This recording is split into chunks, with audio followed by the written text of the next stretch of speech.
Hello students, welcome to your YouTube channel dream classes. आज जो है आपका नेक्स्ट लेक्चर है और इसमें हम नेल्सन समीकरण से जुड़े अपने जो न्यूमेरिकल्स हैं उनके बारे में डिस्कस करने वाले हैं। स्टार्ट करते हैं आज की वीडियो को। देखो वीडियो के अंदर क्या आपका जो पहला क्वेश्चन है वो क्या है। पहले क्वेश्चन के अंदर क्या दे रखा है, आपको LHS एंड RHS का मान दे रखा है। ठीक है, LHS के अंदर आपको क्या दे रखा है, जिंक से Zn+2 बन रहा है जिसकी जो मोलैरिटी है वो 0.1 m है। क्लियर बात। और जो तो आपका Cd+2 है वो Cd+2 से क्या बन रहा है, आपका Cd बन रहा है और इसकी जो मोलैरिटी है वो कितनी है, 0.01 m। ठीक है, और आपको पता है लेफ्ट हैंड साइड में हमेशा एनोड नेगेटिव चार्ज और ऑक्सीडेशन होता है। और RHS की बात करें तो इसमें क्या होता है, कैथोड पॉजिटिव और रिडक्शन होता है। ठीक है, यहाँ पर आपको एनोड का मान दे दिया और यहाँ पर आपको कैथोड का मान दे दिया गया है। ठीक है, तो देखो सबसे पहली बात है कि इसके अंदर पूछा क्या क्या गया है और अपने को क्या क्या दे रखा है। कभी भी कोई क्वेश्चन जब आप अटेम्प्ट करते हो तो क्वेश्चंस में आपको क्या चीज़ दे रखी है और क्या चीज़ आपसे पूछ ली जाती है, इसका विशेष ध्यान रखना जरूरी है। तो स्टार्ट करते हैं आज के क्वेश्चन को। आज के क्वेश्चन के अंदर आप ध्यान से देखना, आपके पास क्या है, E0 एनोड और E0 कैथोड। तो सबसे पहले हमें इस क्वेश्चन के अंदर हमें किसका मान ज्ञात करना है, हमें ज्ञात करना है E सेल का मान ज्ञात करना है। किसका मान ज्ञात करना है, E सेल का मान। यानी हमें नेल्सन इक्वेशन जो आपको मैंने पीछे बताई थी, जो कि मैंने यहाँ पे लिख भी रखी है, क्या है, E सेल बराबर E0 सेल माइनस 0.00591 अपॉन में m लोग बेस्टेंट प्रोडक्ट अपॉन में रिएक्टेंट। यही होता है हमारे पास फॉर्मूला। अब इस फॉर्मूले से अपने को क्वेश्चन को हल करना है। फॉर्मूले के अंदर आपको पता है प्रोडक्ट जो है वो आपके पास क्या है, ये रिएक्टेंट आपके पास क्या है। अभी समझाती हूँ मैं आपको, बस पहले ये समझो क्या क्या चीज़ें दे रखी है और क्या क्या चीज़ें नहीं दे रखी। प्रोडक्ट दे रखा है, रिएक्टेंट दे रखा है, आप देख सकते हो। n का मान, n का मतलब होता है त्यागे व ग्रहण किए गए इलेक्ट्रॉनों की संख्या, जो कि आपको यहाँ पे साफ ही दिखाई दे रहा है कि जिंक क्या कर रहा है, 2 इलेक्ट्रॉनों को त्यागने का काम कर रहा है और कैडमियम 2 इलेक्ट्रॉनों को ग्रहण करने का काम कर रहा है। तो इस क्वेश्चन के अंदर आपको n का मान कितना दे रखा है, 2। नेक्स्ट बात करते हैं, अपने पास E0 सेल का मान नहीं दे रखा, अपने को E0 सेल का मान ज्ञात करना है।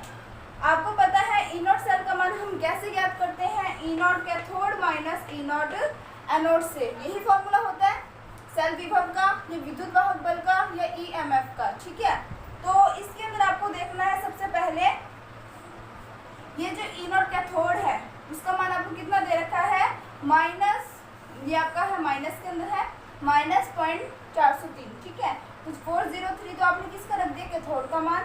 अगेन आपने किसका मान रख दिया, एनोड का। बीच में किसका चिन्ह होता है, माइनस का, तो आपने यहाँ पे माइनस लगा दिया। जब आप इसको सॉल्व करोगे तो आपका आंसर कितना आ जाएगा, 0.360 वोल्ट। क्लियर बात। अब उसके बाद देखो आपके पास क्या है, E0 सेल का मान भी है, इसका मान भी है और इसका मान भी है। अब आप बोलोगे कि मैम हमें कैसे पता चलेगा, तो इसमें प्रोडक्ट क्या है और रिएक्टेंट क्या है। तो रिएक्शन को देखना, अगर मैं इस रिएक्शन को लिखती हूँ, मैं यहाँ पे लिख देती हूँ, ध्यान से देखना। अगर मैं इस रिएक्शन को लिखती हूँ तो क्या बन रहा है, सबसे पहले जो जिंक है, यहाँ से आपको जिंक लेना है और यहाँ से आपको क्या लेना है, Cd+2। ये तो आपके पास क्या है, दोनों ही रिएक्टेंट है, अभी कारक है। उसके बाद आपके पास प्रोडक्ट क्या बन रहा है, जिंक तो क्या करता है, 2 इलेक्ट्रॉन त्यागने का काम करेगा और कैडमियम क्या करेगा, इलेक्ट्रॉनों को ग्रहण करने का काम करेगा। तो अब ये जो है ये किसको बता रहा है, रिएक्टेंट को, और ये आपका कंप्लीट जो है वो किसको बता रहा है, प्रोडक्ट को। अब आप देखोगे कि आपका फॉर्मूला जो है इसमें प्रोडक्ट आपको ऊपर रखना है और रिएक्टेंट आपको नीचे रखना है। प्रोडक्ट की अगर हम बात करें तो यहाँ पर देखो ये आपके पास प्रोडक्ट है। अब ये तो आपका क्या है, देखो यहाँ पर Zn+2 है और Cd है। Cd का मतलब है कि ये अब क्या है, उदासीन अवस्था में है, ठोस अवस्था में है। लेकिन Zn क्या है, अपनी इलेक्ट्रॉन त्याग चुका है, तो इस टाइम इसके कारण सांद्रता हम पढ़ेंगे विलयन के अंदर, क्योंकि अपनी इलेक्ट्रॉन को त्याग रहा है और मुक्त आयन बन रहे हैं। ठीक है, तो मुक्त आयन जो बन रहे हैं उसका मान आपको कितना दे रखा है, 0.1 दे रखा है, वो मान आप यहाँ पुट करोगे। और जो आपके पास रिएक्टेंट है वो ये है। अब यहाँ पर जिंक क्या है, आपका सॉलिड स्टेट में है, तो यहाँ ये तो हमारा काम काम का नहीं है। आयन किसके बन रहे हैं? कैडमियम के बन रहे हैं। तो कैडमियम की कितनी दे रखी है? 0.01 m दे रखा है हमें मान, तो वो मान हम नीचे पुट करेंगे। क्लियर बात है? तो जल्दी से मान पुट कर देते हैं। उससे पहले मैं आपको एक चीज़ बता दूं, ये कुछ लॉग के मान दे रखे हैं। जब हम इससे रिलेटेड क्वेश्चंस करेंगे ना, तो ये जो लॉग के मान मैंने यहाँ पे लिखे हुए हैं, ये सारे आपको बहुत ज़्यादा हेल्प करेंगे क्वेश्चंस को कवर करने में। ठीक है, तो देखो सबसे पहले तो अपने बात कर लेते हैं लॉग बेस 10 2 का मान कितना होता है? 0.3010। क्लियर बात? लॉग बेस 10 3 का मान कितना होता है? 0.4771। लॉग बेस 10 4 का मान कितना होता है? 0.6020। एक चीज़ में कंफ्यूज नहीं होना, चाहे आपका क्या लिखा हो, लॉग बेस 10 लिखा हो या फिर आपका लॉग लिखा हो, एक ही बात है। ठीक है, क्या है ये आपका एक ही बात है, कंफ्यूज नहीं होना, क्योंकि बच्चे अक्सर इसमें कंफ्यूज हो जाते हैं। अब देखो यहाँ पर लॉग बेस 10 5 का मान कितना दे रखा है आपको? 0.699। क्या दे रखा है? 0.699। 6 का मान कितना दे रखा है? 0.7781। 8 का मान कितना दे रखा है आपको? 0.9030। और लॉग बेस 10 13 का मान कितना दे रखा है? 0.886। अब आप बोलोगे कि मैम सीक्वेंस में क्यों नहीं चल रहा? इसलिए नहीं चल रहा क्योंकि जो ज़्यादा इम्पोर्टेंट है, क्वेश्चंस ज़्यादा जिनके बनते हैं ना, मैंने एक बार वही लिखा है, वरना ऐसे तो बहुत सारे मान हैं, कितना याद करोगे आप? ठीक है, तो एक बार जो इम्पोर्टेंट ज़्यादा है ना, उनको याद कर लो। उसके बाद देखो, जब लॉग बेस 10 1 का मान 1 की बात करते हैं, तो इसका मान कितना होता है? इसका मान होता है 0। एक चीज समझना, मजेदार सी बात है, लॉग बेस 10 का मान कितना है? 1 है। जितने 0 बढ़ेंगे मान उतना ज़्यादा बढ़ता जाएगा। अब लॉग बेस 10 100 का मान कितना है? 2। कितने 0 हो गए? 2 0, 2 आ गया। ऐसे लॉग बेस 10 1000 का मान कितना हो जाएगा? 3। मतलब जितने 0 बढ़ते जाएंगे ना, उतना आपने संख्या बढ़ा देनी है बस। तो ये कुछ आपके बेसिक्स बातें थी, तो मैंने आपको ये बता दी, आप ये रट लेना। ठीक है, अब अपने बात करते हैं इस क्वेश्चन के बारे में। क्वेश्चन में अपने को क्या करना है? ई सेल का मान फाइंड आउट करना है। ई नॉट सेल का मान हमने ज्ञात कर लिया, कितना है? 0.360 माइनस 0.591 अपॉन में एन का मान कितना है? इलेक्ट्रॉनों को त्यागे व ग्रहण की गई इलेक्ट्रॉनों की संख्या कितनी है? 2।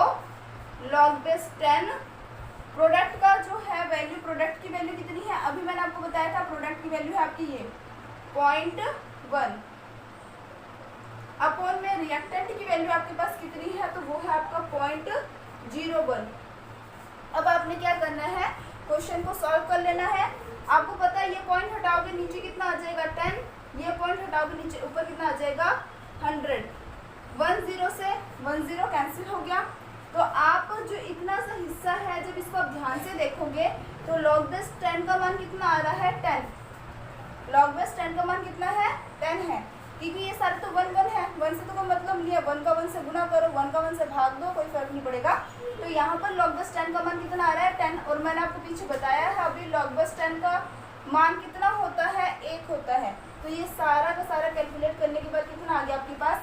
1। मल्टीप्लाई में आपके पास क्या बच गया? 0.0591/2 माइनस में क्या आ जाएगा? 0.360। और यहाँ से आपने क्या करना है? ई सेल का मान जो है, मैंने आपको तरीका बता दिया है, आंसर आप लोग मुझे कमेंट करेंगे। क्लियर बात? और जब मैं पीछे क्वेश्चन देती हूँ, बहुत खुशी होती है जो बच्चे कमेंट करते हैं। गलत हो जाए कोई दिक्कत नहीं है, गलती से इंसान सीखता है। आप इस चीज़ की टेंशन मत लिया करो कि हमसे ये गलत आंसर हो गया। मैं उनको रिप्लाई में सही आंसर भी देती हूँ। अगर गलती होती है तो आपको पता लग जाएगा, और अगर आप सही हो तो बहुत अच्छी बात है। कमेंट किया करो ताकि मुझे पता चल सके कि आप लोग पढ़ रहे हो अच्छे से या नहीं। ठीक है, तो अब हम बात करेंगे नेक्स्ट क्वेश्चन के बारे में। तो जल्दी से आप इसका स्क्रीनशॉट ले लें।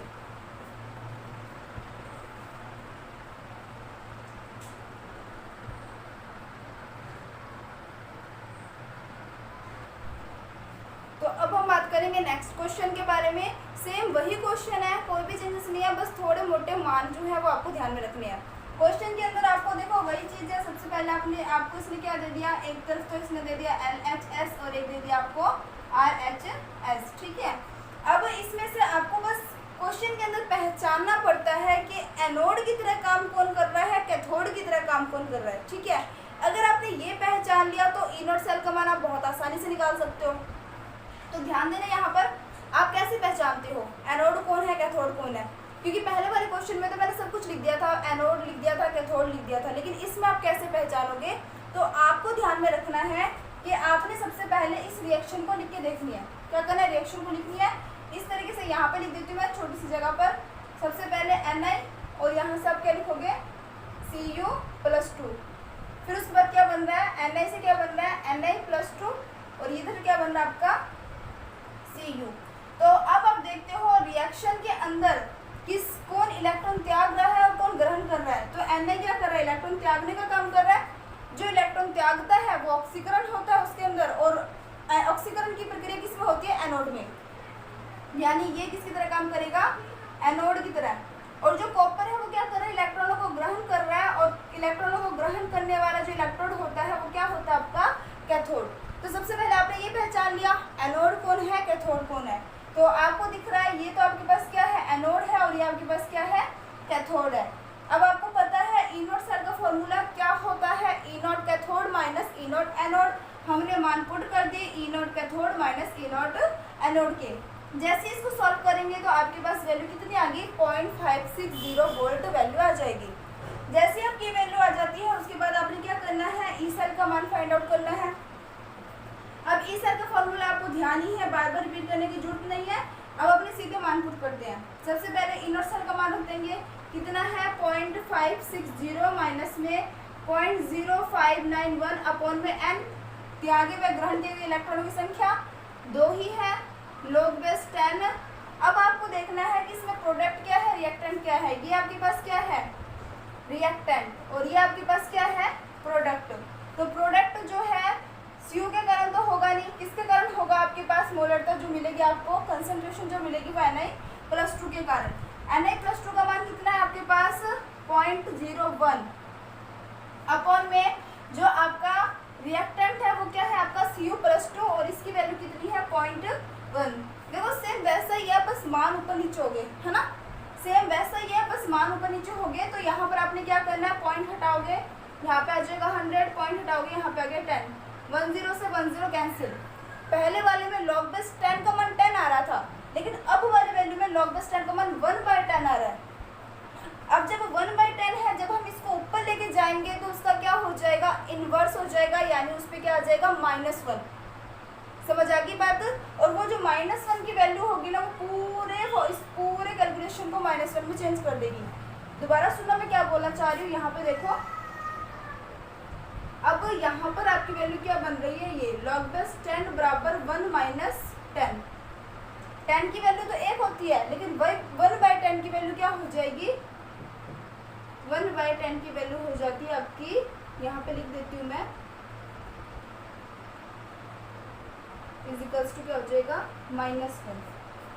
ठीक है, यानी जो आपकी ये वैल्यू बनी है, जो log बेस 10 के साथ मल्टीप्लाई में आपका क्या आ रहा है, 1/10 आ रहा है। तो इस पूरे की जो वैल्यू हो जाएगी अब वो क्या होगी, -1। यानी यहाँ तक का जो अपना कैलकुलेशन है वो हो चुका। और यही कैलकुलेशन सबसे ज़्यादा मेन है। क्यों है, क्योंकि ये तो वाले रिएक्शन बिल्कुल ईजी है, लेकिन कुछ रिएक्शंस ऐसे आते हैं जिसमें इलेक्ट्रॉनों की संख्या इक्वल नहीं होती। जैसे मान लो यहाँ 1 इलेक्ट्रॉन ये त्याग रहा है और ये 2 इलेक्ट्रॉन ग्रहण कर रहा है, ठीक है। तो वहाँ पर हमें क्या करना पड़ता है, मल्टीप्लाई करके रिएक्शन को संतुलित करनी पड़ती है। आगे वाले क्वेश्चंस में कवर हो जाएंगे, टेंशन वाली कोई बात नहीं है। तो यहाँ पर मैं इसको लिख देती हूँ, ई सेल इजिकल्स टू क्या होगा, 0.560 माइनस 0.0591 अपॉन में 2 इंटू में क्या हो जाएगा आपका -1। अब इसको आप क्या करोगे, सॉल्व करके मुझे इसका आंसर बताओगे। अब हम बात करेंगे नेक्स्ट क्वेश्चन के बारे में, तो जल्दी से स्क्रीनशॉट ले लें।